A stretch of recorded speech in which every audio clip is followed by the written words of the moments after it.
Welcome back, everybody. Welcome to a live show of Activista Rise Up. I am your host, Dr. Patricia Campos-Medina. We've been out of the air for a little while because I've been concentrating on other projects that require my immediate attention, but we're back today with a live show to talk about what does it mean for Latinos to celebrate Hispanic Heritage Month. We love our culture, we love our heritage, we love our traditions, and we also love our community. And as we celebrate it, we also must focus on what is important in order to advance the economic and social opportunities and political power of our community. And to help me have that discussion today, I have three of the most amazing statewide and national leaders, Latino leaders, who will help me begin this discussion, because this discussion is for you to ask me questions, to ask them questions, and for us to engage in a dialogue.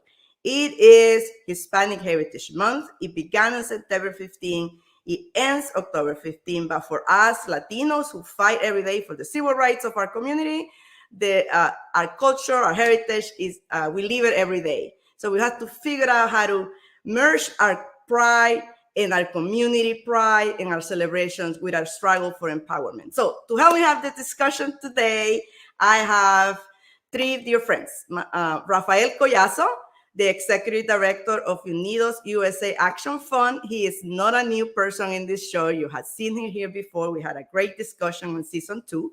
You can also catch that show. Also, I have my dear sister, hermana, my Latina Civic PAC co-founder, Laura Matos, and she is a longtime activist leader here in New Jersey for Latinos and for women, fighting to gain power and maintain the rights that we have as women. And my dear friend, Christian Estevez, president of Latino Action Network, the largest Latino organization statewide that fights for civil rights for Latinos in New Jersey, and a fellow labor leader, political director of CWA. So I'm gonna bring them to the front, and we're gonna start a dialogue and start celebrating together. Welcome, guys, and Laura, to the show. Good evening. Hello, thanks for having us. Yes. Why don't I start with a simple question? Why is it important to celebrate Hispanic Heritage Month, and how do you celebrate it? I'm going to start with Christian Estevez with the Latino Action Network. You're muted. You're muted. Forgot to unmute, sorry. For me, Hispanic Heritage Month is a time to pass down our culture to the next generation. It's a time to share our culture with the rest of America, and our culture, and not just share it, but learn about each other, because our Latino culture is so diverse. Mm-hmm. There was a time when I was growing up that they were just, in any given town, there were 2 or 3 Latino nationalities, Puerto Rican, Dominican, or Colombian, Puerto Rican, Dominican, whatever it may be. Now it's 22, it's more, right? And even within that, there's so many subcultures. Mm-hmm. So I'm always learning about Latino culture from different people. In my family, I'm Dominican, my wife is Salvadoran, so I'm constantly learning. We're learning from each other. My kids, their experience is different than ours. So it's such a rich culture, and so much to learn that we're not just sharing it with others, we're learning it ourselves. Yes, that's awesome. You're like me. My kids said that they're Jersey Cuba Ricans. That's South Beach Jersey Cuba Ricans. That's how we say all our nationalities together. So that's great. And I totally agree with you. It's about instilling pride in our heritage. Laura Matos, president of Latina Civic PAC, a longtime friend, my hermana. How do you celebrate Hispanic Heritage Month? It's funny because Chris, you kind of stole some of my answer, but I'll let it slide. Patricia, you mentioned in your opening that, we live our heritage every day. And I personally, like to kind of reappreciate my heritage during Hispanic Heritage Month, and remind myself of all the unique and special things from growing up, and just making it a focus to really appreciate and, like Chris said, learn about other cultures. My background is Cuban and Puerto Rican. And so learning about other cultures and, that not only the history and art and all of that, but also, different struggles that those folks have faced and are facing, and, just think about how we all share some of that as a group. Awesome. And I think that that's the connections that we make to our culture, right? To our heritage. I always am amazed when I go to festivals about like how much things we have in common. So that's the celebration part. Yeah. Rafael, you are a native New Jersey. Now you're in Philadelphia, but your focus is national in the work of Unidos USA. How do you celebrate Hispanic Heritage Month? Well, first of all, I just wanted to thank you again, Patricia, for inviting me to the show. It's one of my favorite programs and very informative, and it's great to be here with friends like Chris and Laura. I think, like you said earlier, people like us, we celebrate it every day, right? And I think it's so important that we sort of allow ourselves, especially the activist class, to take a step back and take a breath and really appreciate this time to celebrate our own cultures, learn about the incredible diversity within the Latino community, like Chris said earlier, and really take stock of what it means to you and how it really, in my case, and I'm sure others would agree with this, is that it's really been my identity as a Latino, as a Puerto Rican, as a person of color has really, in many ways, sort of charted the path for me around being focused on activism, because where I grew up in North Philly, it was called the Badlands, and oftentimes people stigmatized in the media and in government, this community, and everyone I saw around me was wonderful, hardworking, spiritual, family-oriented, and good dancers, and so that contradiction of what people were saying about my community and what I saw as the reality has really driven my career path and my life path in so many ways. So, and then from a cultural perspective, I just enjoy all of it so much. I just love consuming our culture and enjoying it. I know me and Chris go back and forth every time one of our Latinos on the Mets or the Phillies gets a big hit, and we're enjoying the Phillies aren't in the playoffs, but just enjoying just watching our artists and our talented people do their thing. So, in so many platforms. So just a wonderful reflect and enjoy all that we have in our community. Just as we talked about the athletes, that we all admire, I thought about in Hispanic Heritage Month, we usually also celebrate our heroes, leaders that had made a difference. And sometimes I had this sense of that people say, well, what are the current leaders for Latinos? We don't have national leaders for Latinos. And I would say, yes, we do. We have people fighting every day to make our community stronger and better. So all of you are my heroes for all that you do and all the things that you're leading. But why don't you tell me, Chris, who is a Latino leader that you admire? It can be, from before our time or currently, and that you want to elevate the work that they're doing right now in our community. I would say that I have to take this opportunity to say that Guillermo Beatty Maldonado, who passed away this past week, right, in Puerto Rico. He had been retired for a while, but his legacy lives on in New Jersey. And, I think throughout the United States for people who knew him. This was a man who was larger than life physically. I mean, this almost 7 feet tall, 300 pounds. I mean, loomed over everybody. But bigger than his physical size was his heart, his soul, right? And how much he cared about the Latino community, the babies, the children. He was the biggest advocate for early childhood education, built the model we have in New Jersey now for universal pre-K, and just built so many institutions. You look at so many organizations, including Latino Action Network, right? He was one of the inspirations for us to build our organization.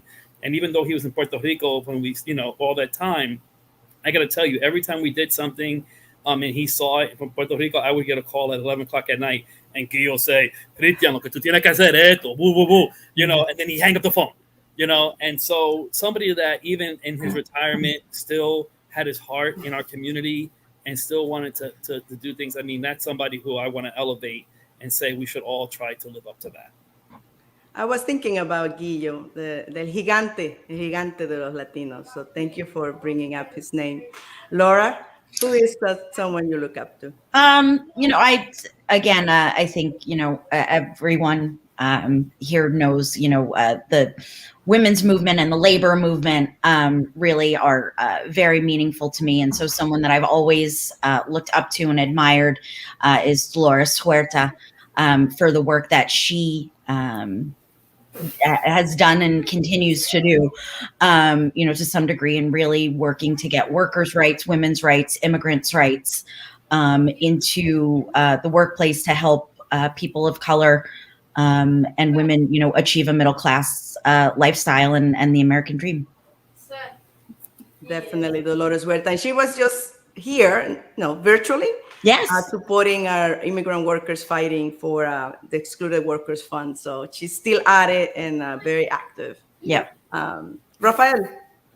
Well, so many names, and I almost feel guilty just saying one person, but kind of continue with the season. For me, Roberto Clemente has been a hero my entire life. I think, and he had passed by the time I was born, and I want to reflect on him. Obviously, just one of the greatest to ever play the sport, and still an icon from a sports perspective, but someone that had the courage in those days as an Afro-Latino with an accent, and during the civil rights era when even Black athletes had a difficult time raising their voices. He's someone that was decades ahead of his time in a Latino context to raise his voice, and ultimately, was a great father, great family man, and ultimately, passed away. Again, talk about intersectionality, not helping Puerto Ricans, helping our brothers and sisters in Nicaragua during the relief effort. So just an example of so many of the issues and dynamics that we've touched on here around the diversity within our own community, the fact that we have to unify across borders and across cultures, and ultimately someone that wasn't shy with speaking, even day to day, there's a famous story around him that they would purposely write his comments exactly to include the accent and some of the grammar errors technically he would say to embarrass him, but he persevered and is still a great icon to this day and inspiration to me and so many others. That's an example of how an athlete, a sports figure, can also inspire a movement for civil rights. He was so involved in that movement, and it made me think recently, and it's relevant because I was thinking about all the movements. I was reading an article in the New York Times about the Young Lords and the impact that they had on healthcare and healthcare policy back in the 60s, and those same issues, we're still fighting for healthcare access for Latinos nationally, and how they changed the debate. So I'm thinking about all those young people, like the young lords in the 60s and the young people today who are like changing the debate around who deserves rights and who deserves healthcare and who deserves, relief during the recovery fight. So to all the dreamers, to all the tipesianos, to all the young activists who are out there fighting, I mean, this is their torch, right? I'm ready to pass it on in so many ways.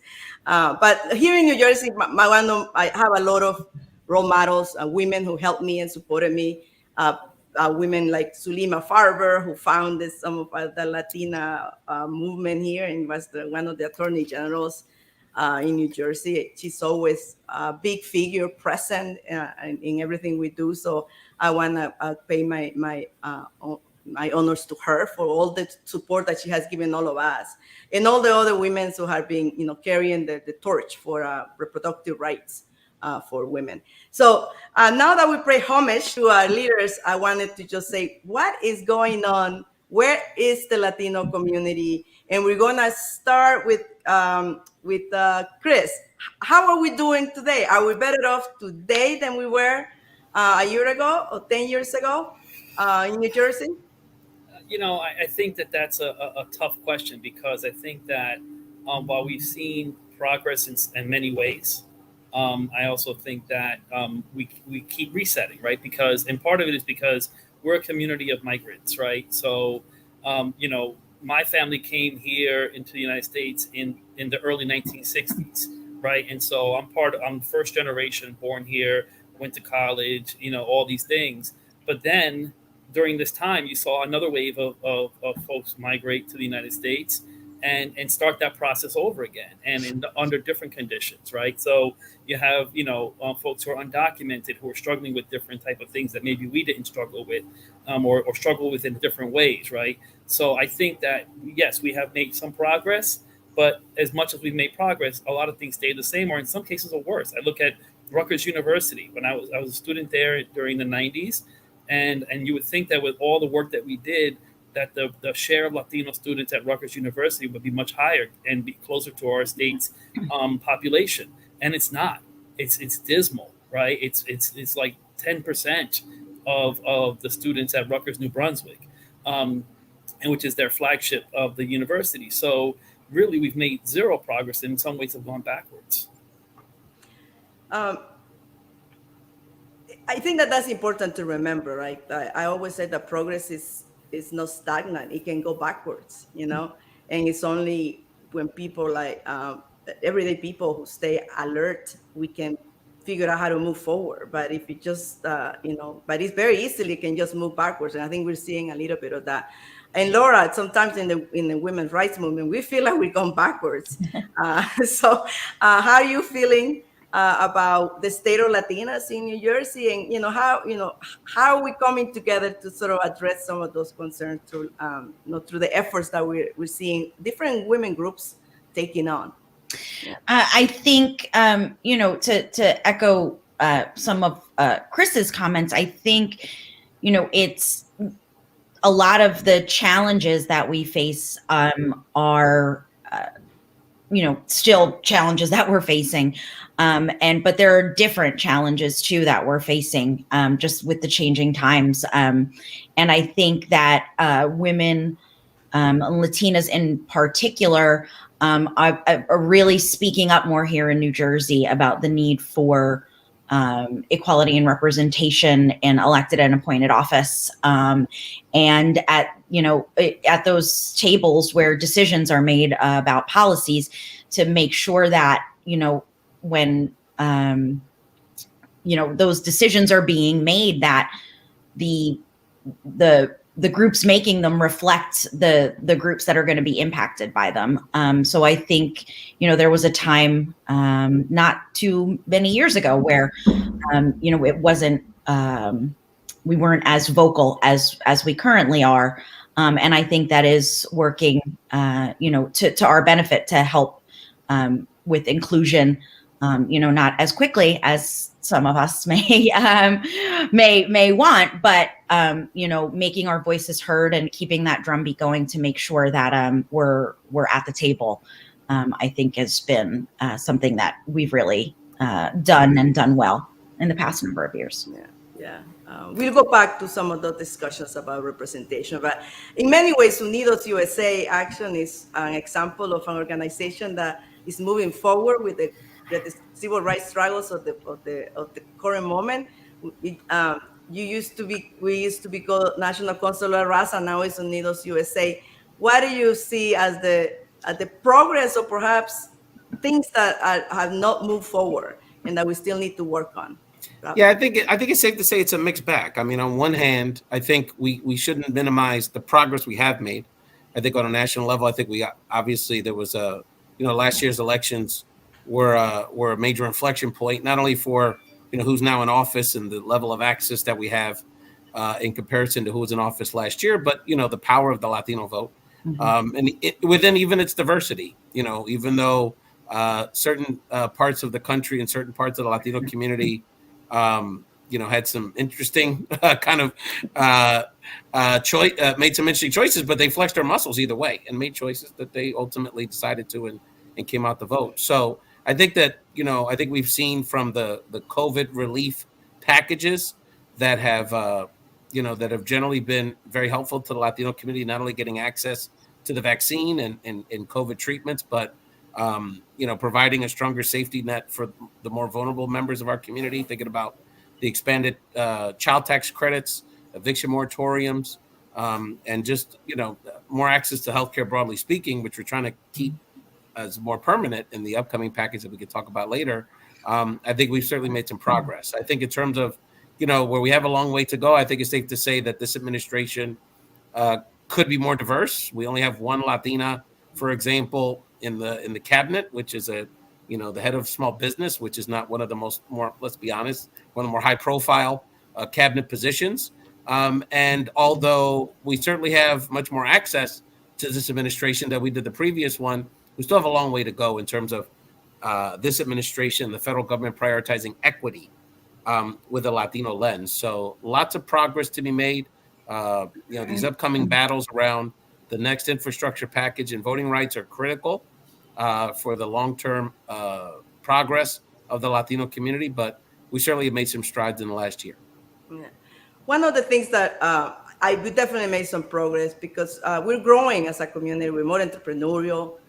We have had whole generations that have gone through college and are working, are professional, and we're growing. In New Jersey, we're almost 21% of the population. Nationally, we're almost up there. So in the context of our growing population, or perhaps how we're stagnant in our political representation, we have the census coming numbers that came out better than we expected them to come out given Donald Trump attack on the count. So now we're going to a process of figuring out what does the numbers mean in terms of political power. So why don't we talk a little bit about what is each of the organizations doing around the redistricting, around the census count, and about how that turns into power for communities. And perhaps you can give me your own definition of power. How do you define power in political terms? You want to start, Chris, again? Sure. So, Latino Action Network, when we started, I think it was, we were a year old, or during our first year, first full year in 2010, we were very involved in encouraging people to participate in the census.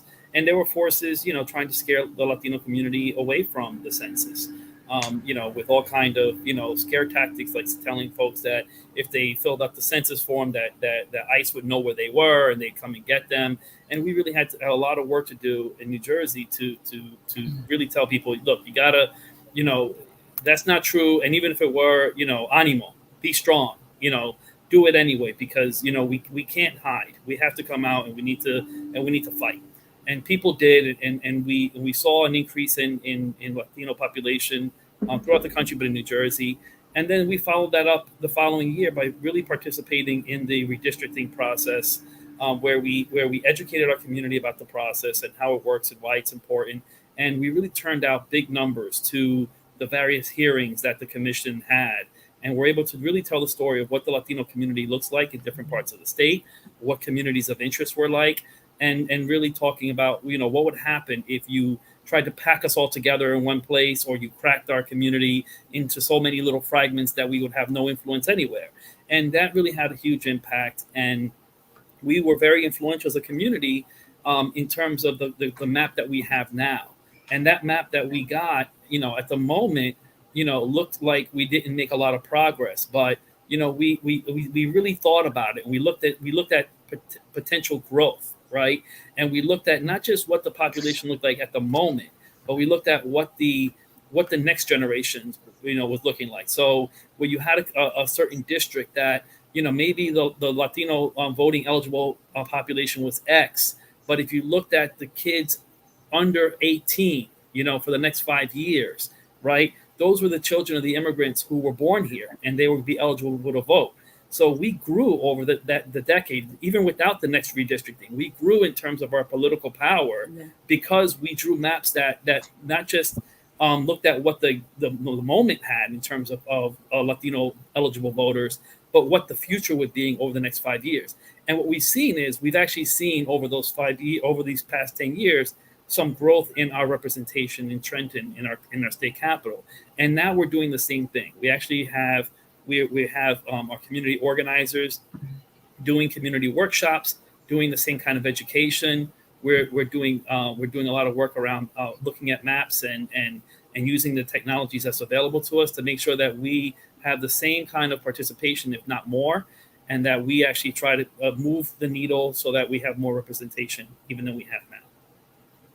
And I think that is the key. Like, what is our growth coming forward, and how do we prepare ourselves to turn that into political power through voting and through electing our folks to office? And I know, through the work that Latina Civic PAC does, that's what we've been trying to focus, how we get more Latinas to get elected. So how do we make sure that happens in this round? How do we build for the future? I think that Laura. Yeah, 100%. So I think, that the strategy that Chris described was so smart, and, need to replicate that this time around and make sure that, not only from a partisan perspective, wherever you kind of fall on a partisan line, in terms of securing seats and current elected officials and districts and things like that.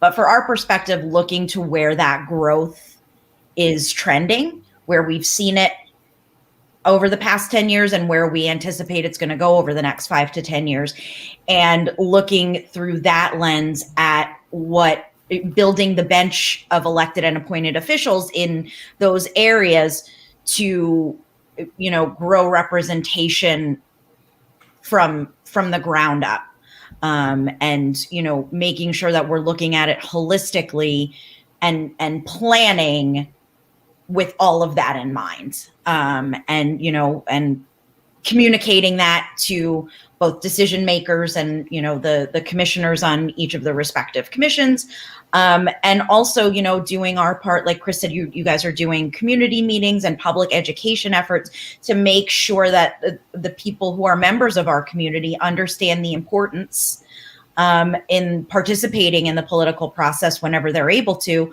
and helping by that education, helping to build that bench of people who can and want to serve in public office to help their communities. And I know that we have been very focused through Latina Civic PAC in supporting young Latinas running, even if they don't win the first time, but they get a taste of what it takes to run for office. And to understand that they have support. Yeah.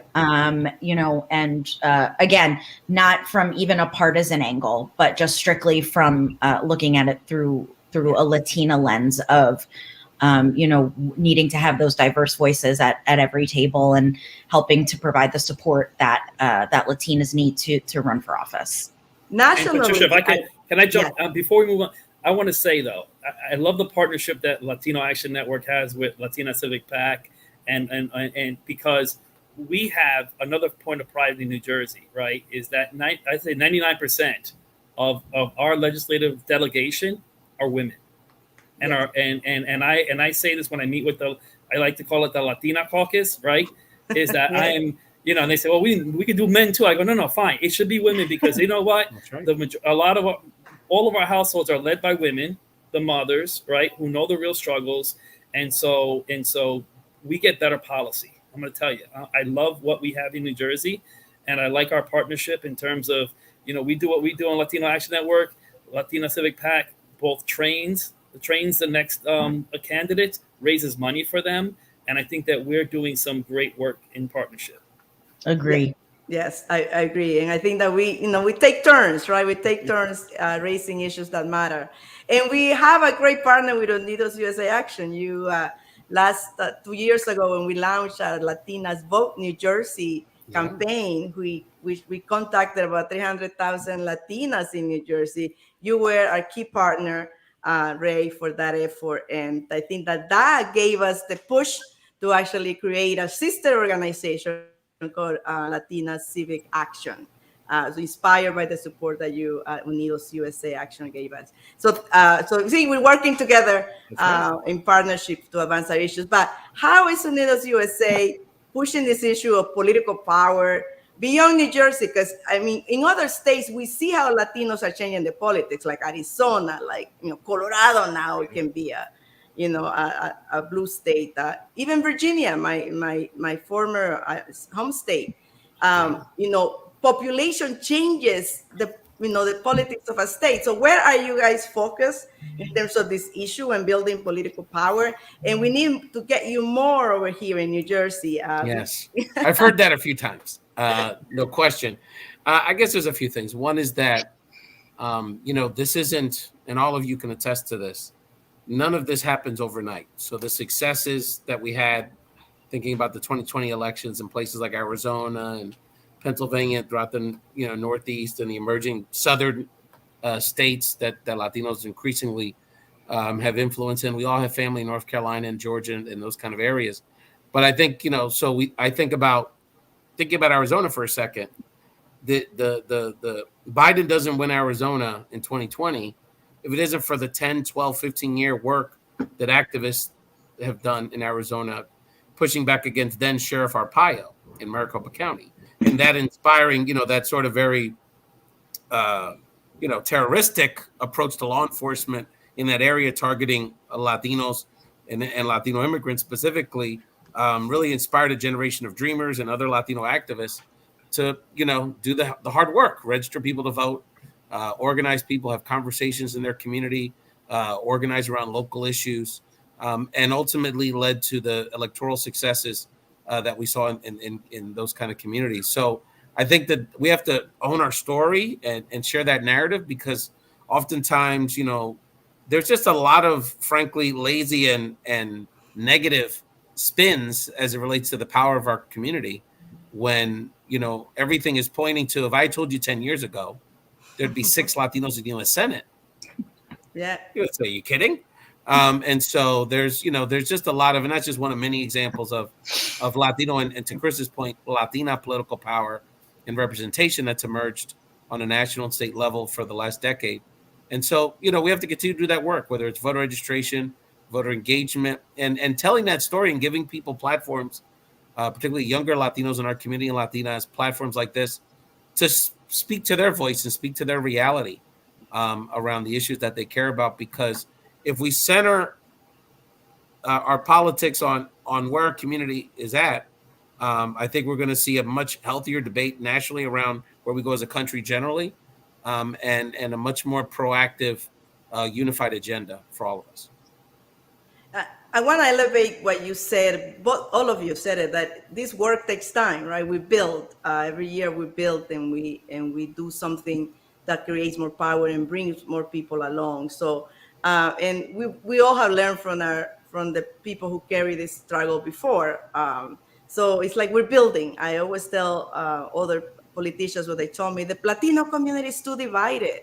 I said, well, really? I don't think we're that divided. We're like just like the Italians and the Irish used to be. They were trying to position ourselves, and I think we're gonna eventually get there as we continue to do this work, and more of us do it. So I am totally in agreement with that. Patricia, I'm so sorry, but Patricia, before we get to the question, I just wanted to add something to that. Yeah. One of the things that's so crazy about our politics nowadays is people say, "Oh, things are so polarized," which is true to some degree.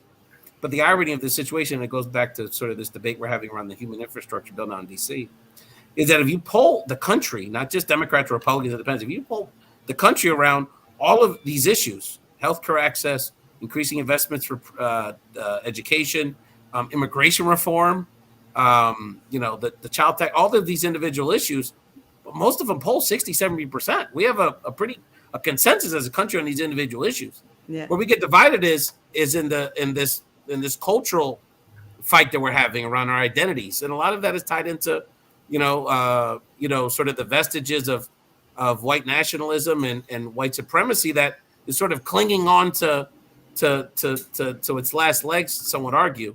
So I just wanted to mention that the irony, and that same to the Latino community, we have so much consensus around these issues. It's just a matter of sort of sharing that story and empowering people with accurate information. Yeah. I totally agree. I think that we are more in agreement with the issues. It's just that we got so divided with the rhetoric in the last 5 years. And I think if we talk about issues, we can come together and agree. And even around Latino causes, I feel like when it comes to our culture and and others attacking us, it doesn't matter if you're Puerto Rican or you are not Puerto Rican. Puerto Ricans care about all of us, the Latinos, the immigrants, because they see it as an attack on them, their culture as well. So I always get this, I always get really like, really? Is that where you're gonna go? I think we're very, very concerned about where we at as a community. So I totally agree. I have a question here though, directed towards Laura from Erica Nava, and she's another great activist, another leader in the policy world here in New Jersey. She wants to know, why do Latina women run less often in New Jersey than men compared to other states? And it's a real question for me. Why don't we have that many Latinas running or women running for office in New Jersey? So that we can have a show just on that. Yeah. I think a lot of it has to do with just the way that candidates are chosen in New Jersey. But I also think that it is. I think I misread the question. This is where I'm not wearing my glasses. Her question is, why do Latina women run more often in New Jersey than men? Oh, well, that's much easier. I mean, we could do a whole show on that too. But I mean, honestly, I think it has to do with, a lot of what we've talked about so far and the work that has been done over the past, 2 to 3 decades. You're talking about women like Zalima Farber and the strides that she made, personally in her career as a Latina, but then also recognizing the need to harness the power of Latinas to amplify our voice. And I think, that work that has been done has helped to show Latinas in New Jersey that it is attainable and you can do it and you have the support to run for office and hold office. And it's not just limited to Latinas, the work that LAN does and Unidos that you do across the country, I think is helpful in that. I think New Jersey, though, we had some really pivotal leaders who were at the forefront of this fight and thinking about this before some others were. I think that also what we need to, one of the reasons that we concentrate on raising money is that there's this perception that Latina women don't have the power to raise a lot of money. And I think that we are shattering that perception, and we try to shatter it every time that we are able to raise money when we are supported. So I'm going to say that one of our goals, we have a lot of women in the legislature, but one of our goals as the Latina Civic PAC is to get the first Latina to Congress in the next decade, Chris and Ray. So we're gonna need your support to help us raise money nationally so that we can send a Latina to Congress to represent. Well, listen, I'm coming to you from Perth Amboy because I'm on my way to a fundraiser for one of our Latina elected Assemblywoman Yvonne Lopez. So, and so every time we can support, we do. And I would say that, I remember when I was early on in my career and all this and in my activism, being in a room with Zalima Farber, right? With all the Latina women who worked behind the scenes on all the campaigns of all the men, right? And her encouraging them to step out from behind the scenes and get up front. And I think we're seeing now the fruit of that labor, right? Where Latinas step forward. And I think that's something we need to be proud of as a community. It's awesome because, and the reality is that all that expertise, right, that was behind the scenes before is now out in the front. Yeah. I know Sarah Mora, another of our young Latina superstars in New Jersey, a national star, is watching. She sent you all her love. She's doing amazing work with young Latinos out there. So shout out to you, Sarah Mora, for watching this show. One of the things, we're going to go a little bit, we know that Latino has suffered the greatest impact of COVID-19, in terms of employment, in terms of the lack of wealth, in terms of being sick. So nationally, there's a whole package of things that we're pushing for to try to address some of those concerns long term. So why don't we talk specifically now, policy-wise, nationally, what is at stake for Latinos nationally? And then we come to it in statewide, Chris, because there's some things that the federal government has to do to help us, but there's also some things that New Jersey can do. and we'll be working together on that. So Rafael, what is Unidos USA pushing for nationally to help Latinos come back have a recovery that focuses on Latinos? And also, I'm going to combine this question because I think it matters. How can non-Latinos support the efforts to address some of the really terrible impact that COVID-19 has had in our community? No, absolutely. And so let's take a step back. So, for people that don't follow the comings and goings in DC every day, so there's a lot going on, obviously, with vaccine relief and other issues impacting us nationally. But as it relates to the infrastructure bills that are being debated in Congress now, there's sort of a brick and mortar infrastructure bill that would, that disproportionately impacts males. Actually, 90% of the jobs out of that would be created by men. That had bipartisan support that's sort of sitting in the queue as the Democrats in the White House, the Senate, and the House try to put the finishing touches on what we're calling a human infrastructure bill, which is would be really the bulk of the Joe Biden Build Back Better agenda would be included in this bill, which would include, a whole host of items. But I just want to touch on three areas that are the legislative priorities for Unidos USA Action Fund and writ large, a lot of the national Latino advocate community. The first one is making sure that we include legalization in this human infrastructure bill. So there's some issues dealing with the parliamentarian. We don't have time to get into all the details, but that still is on the table under the idea that, legalizing essential workers, dreamers, TPS holders, and keeping them here permanently would have amongst other societal benefits, great economic impact, positive impact on our country. The second piece related to that is around tax policy, not only keeping this expanded child tax credit permanent to support working families, but also making eligible again, and they were the non-citizen children of I-10 holders. So before 2017, the tax bill that the Trump administration passed, as long as you had an I-10 number and you did your taxes, your children were eligible to receive the credit. Though about 1 million children, almost virtually all of them are Latino, are now excluded from that benefit in their current tax policy, and we're trying to get that reinstated. There's a suite of health-related issues and policies that potentially could be included in the package that we're fighting for: expanding healthcare access, Medicaid access, expanding access to Obamacare, expanding paid family medical leave, which is a huge issue for Latinas, expanding the affordability for childcare, humongous issue for Latinas in the workforce. And then finally, educational investments. We know that our education systems around the country and many of our states is sorely underfunded, particularly in minority communities and urban communities. So we're looking for potentially historic investments in from pre-K through higher ed if this package were to pass in roughly the shape it's in now. So there's a lot of things there's a lot of opportunity here for the Latino community to make historic gains with the human infrastructure bill. And like I said earlier, all those things matter because it gives us the federal resources coming to states to address some of these issues here locally. And then for and then for the non-Latinos, really quick, call your federal officials and tell them you support these investments, and say, look, we have more on the House side. We've got Democratic members of Congress that are, trying to play their card as it relates to fiscal responsibility.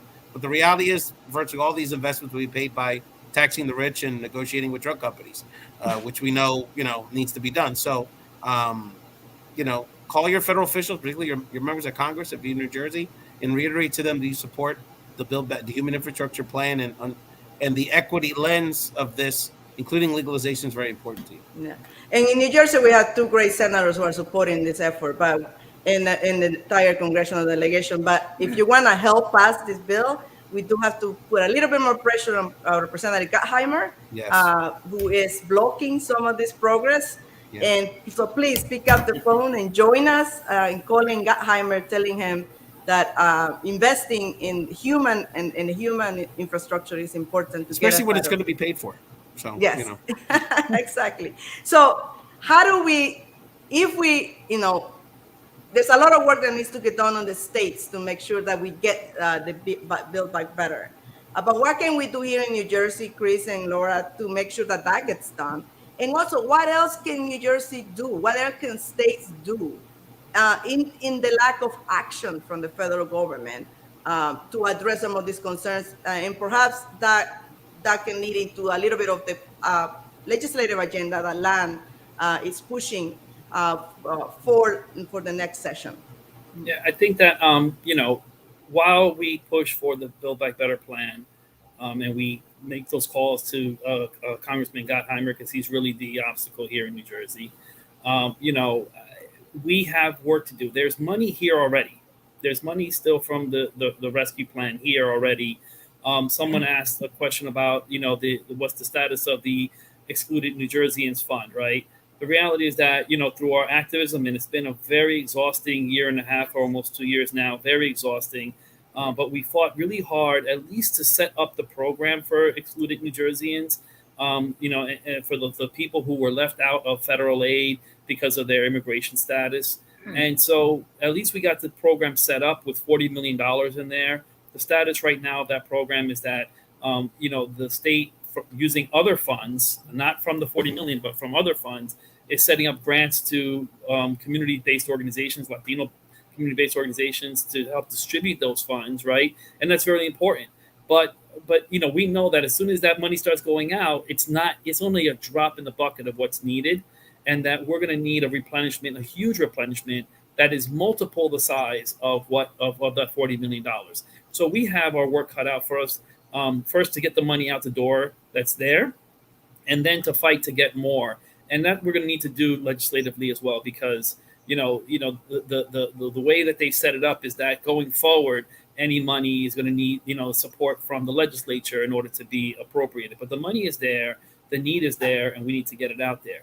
I don't want to minimize what we've done in other areas in terms of getting relief. Part of this exhaustive fight has been for rental assistance, right? And we did get hundreds of millions of dollars made available so that people can get help with their rent.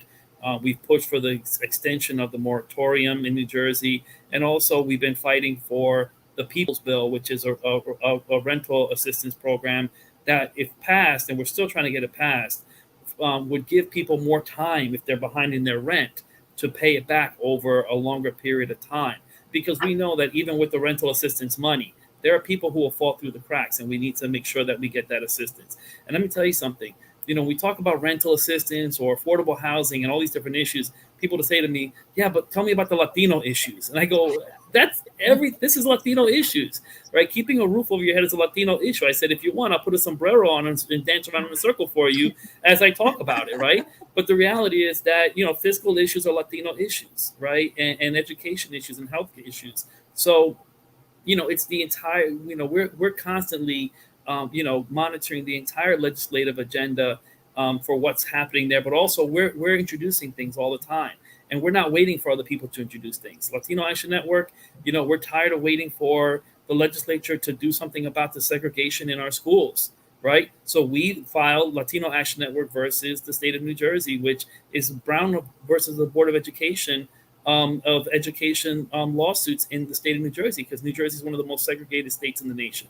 And if we don't start breaking down the segregation, the apartheid that exists in our housing and in our education, right, we're not really going to solve the problems, because concentrated poverty is one of the biggest issues that we face that leads to so many other things, including violence, including health disparities. You go down the list.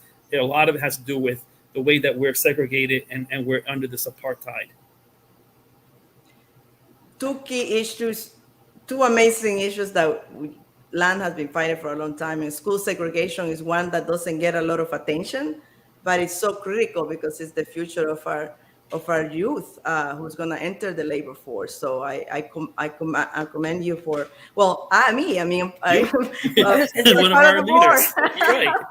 But you and Frank and Lázaro and Cookie and all the leaders who have been fighting this issue for a long time, for having the foresight and the fortitude to engage in that type of advocacy. Because I always said we have to do that. We have to challenge the power in order to get some power.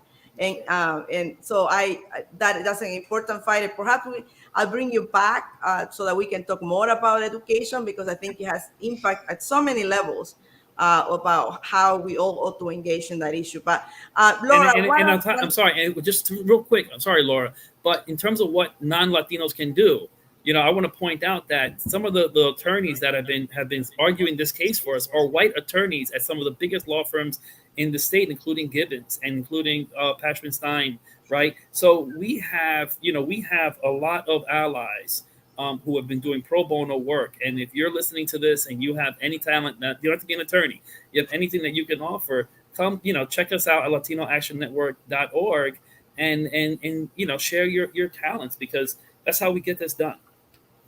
Yeah, exactly. So how do we, Laura, what is our focus right now in terms of figuring out how to get Latinas out of their she session, and how can people get connected with you and with us at Latina Civic? So yeah, I mean, I think to Chris's point, the legislative agenda, it's constantly evolving, and these fights and remedies to problems, we're always working to try to get there, and it's why elections matter. So New Jersey, we have every legislator and the governor and lieutenant governor up on the ballot. And, to our earlier discussion about progress, we have made great progress in New Jersey over a number of years, and we want to continue. So, that's why voting is so important. And the work that we're doing at Latina Civic PAC is to, support Latinas that are on the ballot, but also, looking towards the future of who would want to run on local levels, where are Latinas sitting on school boards, and identifying those pools of people and making sure that they know that we're here to help with resources or guidance or anything that we can do to be helpful in their efforts to run for office. And, on that note, we are having a fundraiser, our annual fundraiser at the end of the month. So anyone who is interested in learning more about what we do, meeting members of the board, we have a couple incredible honorees, but we do one fundraiser a year to kind of stack our coffers to be able to go out and put that money right to work by donating it to Latinas who are running for office, who need those resources and help. We have two elections, one in New Jersey, one in Virginia, and they both matter. So from the national lens, Ray, what do both elections matter? And why should Latinos come out and vote? And then I'm going to ask Chris, what's at stake in New Jersey for Latinos in the next election and why they should vote? But Ray, why does New Jersey and Virginia matter? Yeah, no, quickly. I mean, New Jersey and Virginia, the only two states that have governor's elections sort of in this off year after presidential. And they're important for lots of reasons. Obviously, in both cases, you have, pretty blue leadership in New Jersey, and a traditional purple state leaning red now had in Democratic control in Virginia. And so sort of this is the first statewide elections after the 2020 election. So, sort of a test for us to see how we've been able to continue to communicate to our base of supporters and voters. For turnout purposes, we have talk about the power of Latinas. We have on the ballot in Virginia the first Latina lieutenant gubernatorial candidate, Ala Ayala, who's not only the child of immigrants, Latina and Muslim immigrants, her background, very exotic. So we're excited to see how Ms. Ayala does with her candidacy. But these are, again, real bellwether elections around how we continue to gauge the Latino vote and our political bases during this off election, and really an indictment on how people are feeling about the country and specifically the response to the vaccine. Chris, what's at stake in New Jersey for Latinos? I mean, listen, we just came out of 4 years of a national leadership that demonstrated to us that elections matter, right? And you saw what happened to the Supreme Court, and now we're feeling the impact of those decisions on the Supreme Court. Same things at stake in New Jersey, right? The next governor is going to have the ability to fill, I think, 3 seats on the New Jersey Supreme Court. And you have a candidate who's running, a Republican candidate who's running, who does not support a woman's right to choose, is against the Mount Laurel case, which is the case that we use in order to advance affordable housing and the upward mobility of the Latino community out of the concentrated poverty and into the suburbs, right? Who wants to defund our public schools, our urban public schools, right? And if he gets elected and if Cervelli gets elected and gets to stack the court with conservatives who would undo all of this case law, right? We're going to see ourselves in a similar situation in New Jersey in what we see ourselves at the nation. So there's so much more to it. Obviously, with Governor Murphy, we've got a lot done. We got a lot of our legislation passed and signed, and that's great. We want to keep doing that. But we have to also take a lesson from what happened nationally with Trump and the Supreme Court and not let that happen here in New Jersey.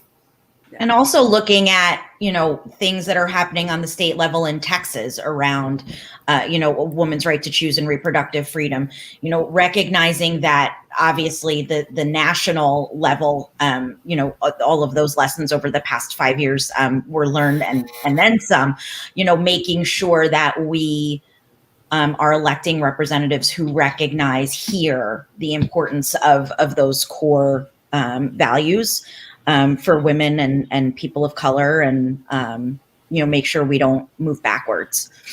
Yeah, I always the issue of right to choose and Latinas is a very clear one as to why we need the right to choose, make decisions about our own reproductive rights. But because we used to have a high percentage of young Latinas who get pregnant really early because they lack information, they lack education, and they lack access to reproductive health. And we are Latina Civic. We are very unapologetic about being a pro-choice organization, and we talk about that very openly because we believe is that having the ability as women to make our own choices is the fundamental about our ability to have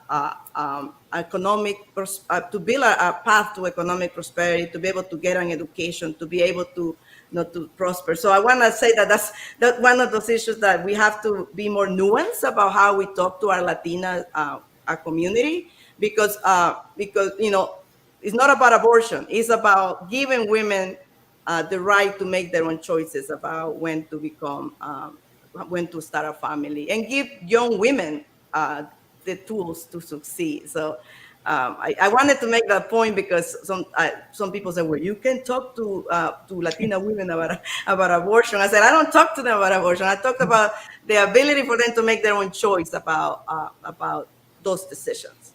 Yeah. I just wanted to say that. I want to ask your opinion that you, Chris and Ray, but if you have one, you can share how you see these issues. My opinion is that my opinion doesn't matter, right? that a woman's opinion about her own body is the one that matters. I agree. We should get you elected. There you go. That's long overdue. So we're almost on the hour. We had a great conversation, but I had a question because this is another controversial issue that happens on my show sometimes. And I think that it's important to address it because I think we need a little bit of education, and it's a matter of older generation and new generation and how we start talking the same language. How do you feel about using Latinx? I go back with Latinx and Latinos and Hispanos and Hispanic Heritage Month, and I usually get all kinds of attacks when I say I support Latinx. So how do you feel about that? Let's have that conversation quickly. And why does it matter to just to accept what people want to call themselves? Yeah. I mean, I like using Latinx personally. I think the people are so much, and it's our heritage, but it's also people's personal gender identity and, how they choose to live their life and how they want to be referred to. And I in my opinion, Latinx provides for that, for those members of our community who are non-gender conforming. And, really, I think is an evolution of the times, and where we are as a society. I think obviously this was not something that was necessarily a hot topic or a question, 10 or 15 years ago, but it is important because, this has become a very, very charged issue, but it comes down to, respecting people and respecting others' rights and how they choose to live their life. How do you feel, Ray? You're asking the wrong person, because I really don't like these debates. Not because it's not important, but there's so many, like, to each his own. And, it's interesting because, and we don't have time to get into it, but the initial Latino Hispanic debate 30 years ago was about inclusion and centering our community culturally in our multicultural roots. And this idea that Hispanics sort of excluded our Afro and indigenous backgrounds. And now we're having a very much a conversation based on gender identity and gender inclusion, with the Latinx versus Latino versus the other monikers. But so it's an interesting to observe. I try to stay away from it because I try to find things that are more unifying and frankly more important, to be honest with you. But it's interesting because it does speak to the diversity of our community, because there's a certain portion of our community where that's so accepted. But if you look at the national polling, only about 3% of our community prefers Latinx. There's still very large swaths of the Latino community still are, refer themselves to Hispanic or Latino, or, they're back Chicano, Puerto Rican, what have you. So it's we have a lot of diverse ways of expressing ourselves. I think that's okay. Good. What about you, Chris? Listen, I think that our community is a progressive community, right? I mean, we people migrate to make progress. We want better for the next generation. And, I think, as Rafael said, we had the debate about Hispanic versus Latino because we wanted to, and we ended up progressing, right? And being more inclusive of our different heritage that comes in, not just our Spanish history, right? And now, for those individuals in our community who don't feel that they fit into this binary language, right? Latina, Latino, right? This is very important. And I'm evolving in my thinking of it, because in the beginning I'm like, what's the difference?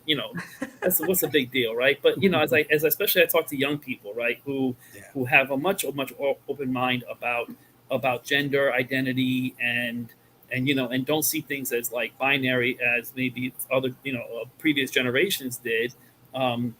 It's like, in order to really be inclusive of them, and it's not just if they personally fall into a different gender.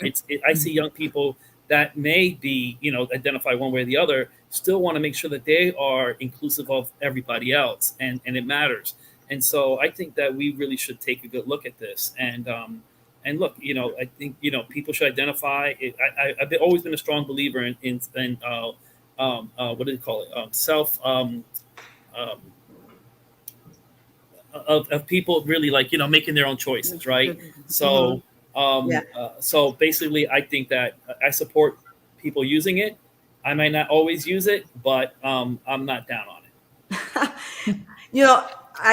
I'm with you. I feel like each generation has a new generation of how they want to be identify themselves, and I think we have more awareness about the whole gender non-conforming issues in our community. We're more open about the members of our community who are fighting for their own rights in that context. So I think that accepting it is acknowledging their struggles and that they're part of our community. So I feel the same way. I feel like I go back and forth. I remember on a Generation X. I mean, when I got to campus in college in the 90s, we were fighting to be called Latino.